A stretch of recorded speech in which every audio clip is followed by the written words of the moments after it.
Hi అండి, welcome back to our channel. ఈరోజు నేను కాలీఫ్లవర్ ఫ్రై చేస్తున్నాను. ఎలా ఉందో చూసి మీరు కూడా కుక్ చేసుకుని నాకు కామెంట్ సెక్షన్లో కామెంట్ చేయండి.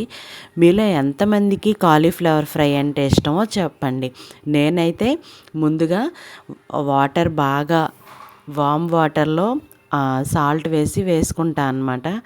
ఒక 5 మినిట్స్ అలా కాలీఫ్లవర్ నుంచిన తర్వాత తాలింపు దినుసులన్నీ వేసుకొని కాలీఫ్లవర్ వేసి ఇలా ఒక 1/2 అవర్ ఫ్రై చేస్తే చాలా బాగా ఫ్రై అవుతుంది.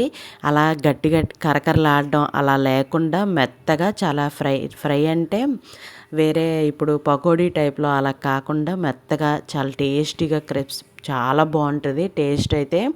మీరు ఇలా ఒకసారి ట్రై చేయండి. పోపు దినుసులు అంటే ఏంటి అని అడుగుతారేమో, నేను అక్కడ అన్నీ మెన్షన్ చేస్తాను. చిన్న విరామం చిటికలో వచ్చేస్తాను.